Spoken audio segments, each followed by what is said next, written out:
Now, on 105.9 FM and streaming worldwide on the WMAL app, O'Connor and Company. 8:07, O'Connor and Company here on our fourth hour of our 4-hour morning show. If you missed anything up until now, well, you missed a lot. So you should subscribe to the podcast so you can download it and listen anytime at your pleasure. It's Larry O'Connor alongside Julie Gunlock. Julie. Good morning. Good morning to you. Joining us right now, friend of the program, President and General Counsel for the Public Interest Legal Foundation. He's forgotten more about election fraud and voter laws than most people will ever know. He is J. Christian Adams. Mr. Adams, thanks for joining us, sir. Hey, thanks, Larry. Good morning. I would hope that you would be at top of the list for most media outlets trying to discern exactly what the president is hoping to achieve with his post yesterday on Truth Social saying that he wants to do away with mail-in ballots because, as I said, you know this topic very, very well, and you speak with regard to the law and what works and what doesn't versus just platitudes and, typical bromide. So let's take a little time here. First of all, is the president right when he says that mail-in ballots is the number one easiest way to defraud an election? Absolutely. Look at Nevada. Nevada is automatic mail. You get a mail ballot whether you want one or not. And we also know the Nevada voter rolls are filled with garbage. So it really makes it astonishing that the President Trump won Nevada because of the problems there. And he also said that most other countries have already done away with this sort of voting in their elections. Is that true? Yeah, most countries didn't even start with this way of voting. They never experimented with the drug. But there's not many places that still do it. Okay, and so he also said some stuff about voting machines. I want to get to that next. But is this – I know that you are very concerned about the federal government putting certain mandates on how states conduct their elections. But what he suggests that there is an executive order that he can put in place that can achieve this objective to get away with mail-in ballots. What is your opinion of that? Well, the Constitution obviously gives the states the power to run their own elections and decide how to do it unless there's a federal law that Congress has passed. And one federal law that Congress has passed is that all the ballots have to be in by Election Day. And in some states, these mail ballots keep rolling in for weeks. And that case, like, for example, Mississippi might go to the Supreme Court on that issue. But the point is there is something that could be done, and that's start enforcing the ballot deadline rules that Congress has already passed. I'm curious. I saw on X that some Democrats are already freaking out about this. You have lawfare coordinator Mark Elias. He's totally melting down. What are some of the arguments, are really freakouts about Trump's move here that you're hearing, and what is the response to that?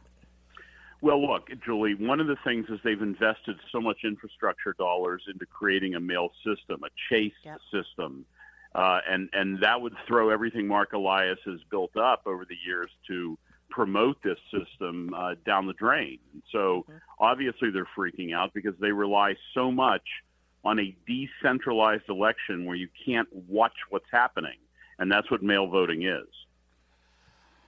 So what's the best way to achieve this in your mind? Yeah, listen, the problem, Larry, is it's the blue states, the swing blues, like Michigan, Pennsylvania, Nevada, and, of course, all the real blues, like California, that are completely invested in this. If one way, look, they could play hardball and say you don't get any more HAVA dollars, Help America Vote dollars, if you have a mail system. You could have the EAC issue guidance about mail voting, the Election Assistance Commission. There's a couple of ways to do this if you really want to get it done, but it's going to be a tough lift, and you're going to be really going after the deep blue states. Now, the president also said in his, which, by the way, I'm fine with, the president also said in his statement that he wants to do away with highly inaccurate, very expensive, and seriously controversial voting machines, which costs 10 times more than accurate and sophisticated watermark paper, which is faster and leaves no doubt at the end of the evening as to who won and who lost the election. What can you tell us about that? Yeah, listen, touchscreen machines, I assume, are what he's talking about the problem. You know, it's all computerized and you don't have any tangible evidence of your vote. I think the best way to have an election is sort of like Virginia does, where you fill out a paper ballot that doesn't go anywhere. It's 100% staying alive. You can double check the results, and you don't allow a human being to do the counting. The human beings are far more mischievous than code is as far as switching ballots. I've seen it with my own eyes when I was in the Justice Department. So you want paper ballots with tabulation by a fast computer. So I think the most important thing that President Trump said yesterday in turning a focus on this is that last phrase that was part of that last sentence that I put out, which is so that everybody has confidence in who won and who lost the election. That's the most deteriorating thing here, J. Christian Adams. And you know that. You work in the Justice Department with regard to election laws specifically. So can you give it how if you could wave a magic wand, we need, win or lose, I don't care if I lose an election, I don't want to feel like it was stolen, and I don't feel like we have that system in place right now where I can confidently feel it. Confidence brings domestic tranquility, Larry. Think back 30, 40 years ago. We all believed in the results, and now you have unending elections. You know, Public Interest Legal Foundation has a great report about how Florida fixed their problem. We've studied this, and confidence is central. You look at in Harris County, Texas, you can look up how people voted. And I know that everyone's saying, how's that possible? That's another show. And that destroys confidence. If you can look up people's ballots by name and see how they voted, then people don't trust the system. So it's a real problem, but confidence is what keeps us together. Well, confidence is also driven by how the media is going to cover this. Give us a sort of an idea. I suspect I know what you're going to say, but how will the media cover any reforms that are being suggested here? Yeah, you have mouthpieces for the left who dominate the New York Times, the Washington Post, the Los Angeles Times, the Atlantic, the Nation, all these crackpot, useless media outlets, like Ari Berman, the pinhead from New York. They will cover it as if Donald Trump is trying to suppress the vote and all the usual tropes. And they're worn out. People are tired of it. They don't buy into what the orthodoxy on the NPR left is saying anymore. And they'll cover it the way they're paid to cover it. That's right. Okay. Do you welcome the president's focus on this and advancing this conversation? Yeah, are you kidding? I mean, listen, I was at the Bush Justice Department, right? I know. I knew how timid Republicans can get, and you know, this is the president we've been dreaming of all our lives. So it's of course I welcome it. Have you been in contact with the White House or with the Civil Rights Division of the Justice Department, who will surely take this issue up as well? I'm hoping you have a seat at the table of these conversations. I'm not sure they can take it up. I will tell you, the voting section is down to like 5 or 6 people. I mean, they don't have any bandwidth there to take this up. Never mind the statutory problem. But yeah, I mean, look. This has been on the offing from the beginning with this administration, going back to the transition, that this has been something they're looking at, just like DEI. Yeah. So, you know, there's certain things that are undermining the country, like DEI and mail ballots. Well, hopefully they can sort of, outsource some of this stuff to the Public Interest Legal Foundation, because you guys are kicking butt at the state level where it's needed. You need to get over to Michigan. That scene in Hamtramck is insane. Yeah, Hamtramck is always a problem. I was there on Election Day. That's where I was Hamtramck. And I was in the polls on Election Day watching. We have a report. You can go read it at publicinterestlegal.org called Serve and Observe about what the problems are in Hamtramck. There you go. Always ahead of the curve. J. Christian Adams, Public Interest Legal Foundation, doing this hard work. And I'm hoping a part of the conversation as we hopefully get rid of these mail-in ballots once and for all. State by state is how to do it right. Thank you, Christian. Always great to talk with you. It is 8:15. WMAL, making sense of the news. Live from the Home Paramount Pest Control Studios. Home Paramount, the leader in pest control since 1939.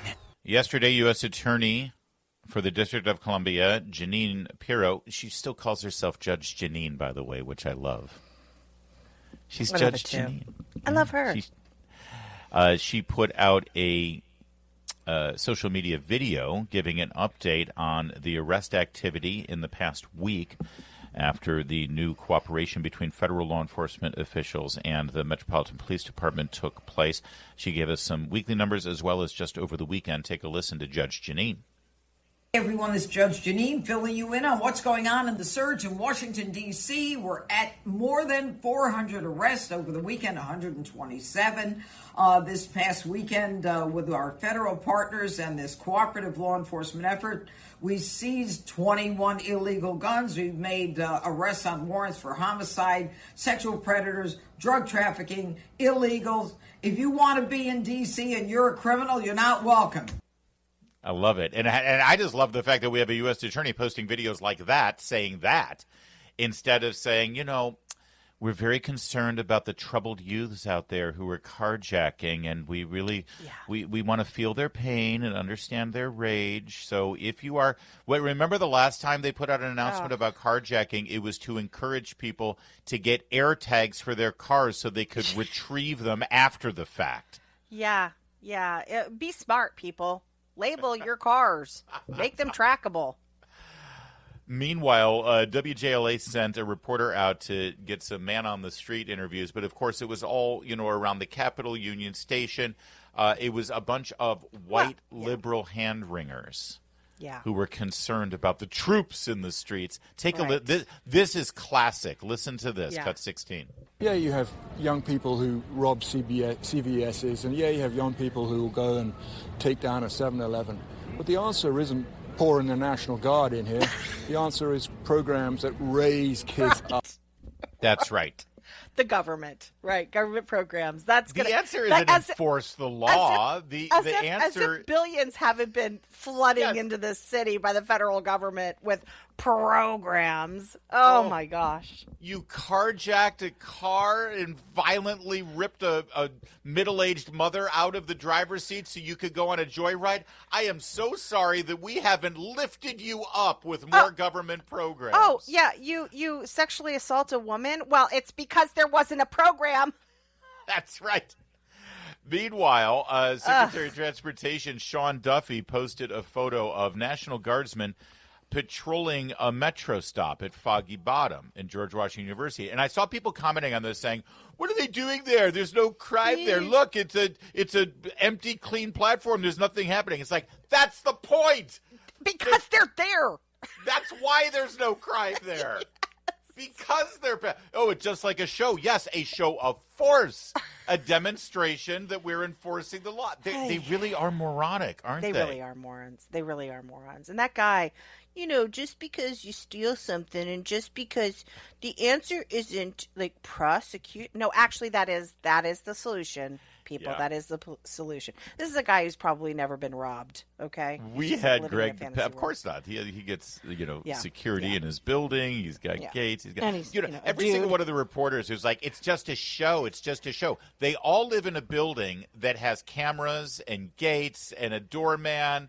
And it's like, why do you have them there? There's no crime going on in the lobby. No, there's no crime going on in the lobby because you've got the cameras and the gates and the doorman and the security. That's the point. And that's the only reason why they would live in a building like that, too, by the way. Yesterday, we had Greg Pemberton. He's the president, CEO of the police union. And he said during the show, he says, listen, everything's going well. Too soon to get the stats on crime so far. But we're hoping to get some numbers. Well, just a few hours later, the D.C. Police Union actually did get a week's worth of numbers. Later in the afternoon, they posted this. Look at this. Robbery, 1 week now. This is just in 1 week. Robbery down 46%. Carjacking down 83%. Car theft down 21%. Wow. Violent crime down 22%. Julie, I mean, you have to be on the side of the criminals to oppose this. They are. They're on the. I wouldn't say the side of the criminals. They are on the side of chaos, and they are able to avoid that chaos because they live in these protected areas or in protected buildings. You know, these are very privileged. In Washington, D.C., if you can live in a building with a doorman, or if you have drivers or access where you just don't have to really spend much time walking around the city, you're fine. And so they have this altered view of reality and refuse to listen to other people who do have to face this crime. We have regular guests on this show that live in D.C. One is a self-identified Democrat who is like, what is going on? Yeah. She's seen sexual assault. She's seen robberies. She's seen murders on her street. That's right. And they refuse to listen to these people. Real fast, friend of the program, former chief of police for the Capitol Police Department, Stephen Sund, he posted this stat. He has access to some of these numbers. Last year, we had 497 carjackings. So far this year, we had 190. Do you know how many carjackings we've had since this program was launched? One carjacking. It's 8:23. Coming up, we've got a review of the debate yesterday between Stuart Whitson, did a great job, and James Walkinshaw. Keep it here. We'll give you a review. It's 8:30. WMAL-FM, Woodbridge, Washington, a Cumulus media station. Making sense of the news. News Talk 105.9. News now. Now on 105.9 FM and streaming worldwide on the WMAL app. O'Connor and Company. It's 8:37. It's O'Connor and Company. In 30 minutes, we hand it off to Christopher Plant and the Chris Plant Show. But Julie Gunlock, you still have a lot on your mind, don't you? Always.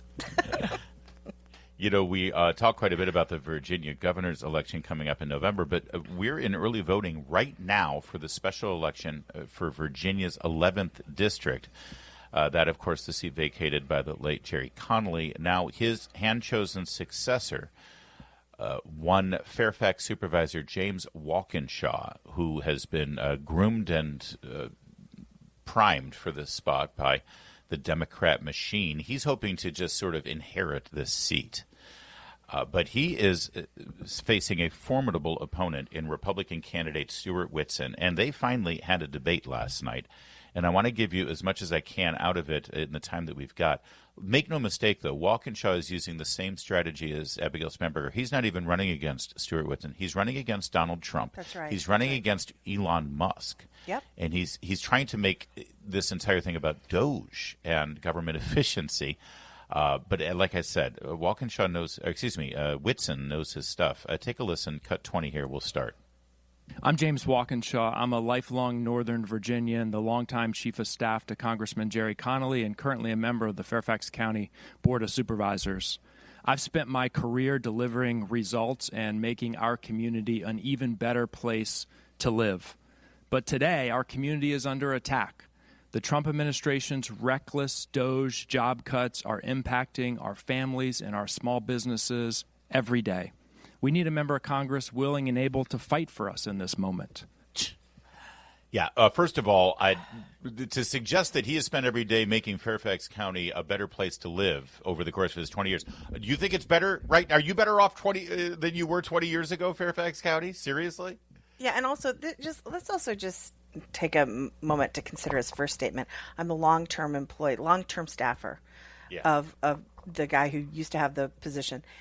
That is so Democrat. That is so Northern Virginia. It's like, just pass it on. I'm surprised it's not a family member, Right. Just pass it on to my wife, my kid, my longtime staffer. I mean, this is a guarantee that nothing will change. The permanent political class. That's exactly it. He thinks things are going great. All right, here's Stuart Whitson. My name is Stuart Whitson. I'm a proud husband of 20 years. I'm a father to 5 kids who attend school in Fairfax County. I'm also a U.S. Army combat veteran who led over 300 combat missions in Iraq, including a mission that led to the successful rescue of a hostage. I'm a federal policy expert, a former adjunct professor at Catholic University, and a lawyer admitted to the U.S. Supreme Court. And I'm a former federal law enforcement officer who spent a decade serving our country in the FBI, helping to stop threats and make our family safe.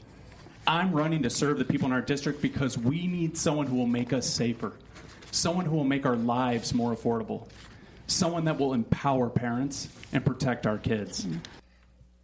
Yeah, a good starting salvo there from Mr. Whitson. Let's go on now. Cut 22 lays out what his legislative priorities will be, and guess what? Legislative priorities are stopping the reckless Trump administration DOGE job cuts, and then rebuilding a federal government that works for us all. Oh, dear. Well, this is fabulous. Rebuilding a federal government. Your boss and you, having worked in his office, have been responsible for the federal government for years now. Years. Yeah, what do you mean rebuilding a federal government? You've been in charge. Yeah. Mr. Whitson also detailed his priorities. Priorities would be, first and foremost, restoring public safety, and second, empowering parents. And so if I put public safety first on purpose, because if we don't feel safe in our communities, in our schools, and on our streets, then nothing else matters. My opponent has a history of soft on crime policies and other efforts that have actually made us less safe in our community. He's a focus on sanctuary city policy, which has encouraged people to come into our district who shouldn't be here, violent criminals who are bringing crime. He's also defunded the police. And so there was a time when crime was on the rise in Fairfax County, and we were short 200 law enforcement officers. And my opponent voted to give himself a $30,000 pay raise. And in the most recent budget in Fairfax County, he voted to eliminate 63 law enforcement officers. This is the wrong approach. So my approach instead would be to work with federal agencies to help promote joint task forces with states to focus on violent crime.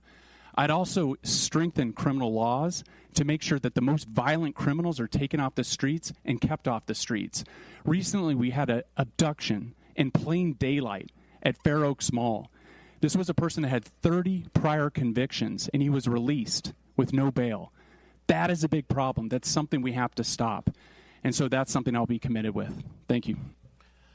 Good for Brilliant. him. Good And for him.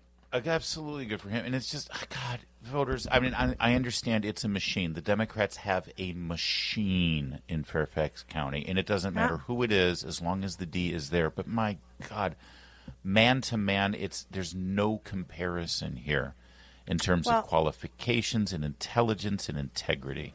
Yeah, you want more of what's going on in Northern Virginia with kids having to go into gender-neutral bathrooms at an age where they are developing and are insecure about their bodies. Girls are just beginning to become women. Same with boys, and I'll spare you the details of that. And now they're having to go into bathrooms with the opposite sex. If you want parents ignored, if you want, sort of these, they come up with these radical ideas like get the SROs out of the schools. I mean, this is what's going to continue in these Northern Virginia communities if you elect this Democrat. It is just, and Spanberger, it's just that simple. Walkinshaw is one more vote supporting the radical agenda of Hakeem Jeffries and AOC in the House. I would ask him, find out, how do you differ? How do you differ from Alexandria Ocasio-Cortez and Ilhan Omar? I'd love to hear his answer. More on this debate coming up in a moment. It's 8:43. Making sense of your world. I agree with you 100%. News Talk 105.9 WMAL. There's a lot of us out there. Making sense of the news. Later today on the Derek Hunter Show, what came of the big meeting of the world leaders at the White House talking about Ukraine? We'll talk about it at 3 o'clock on WMAL. All right, a little bit more here. Walkinshaw about the reconciliation bill told a whopper. Listen, cut 24. And the reconciliation bill, the big BS bill, is going to roll a lot of that back.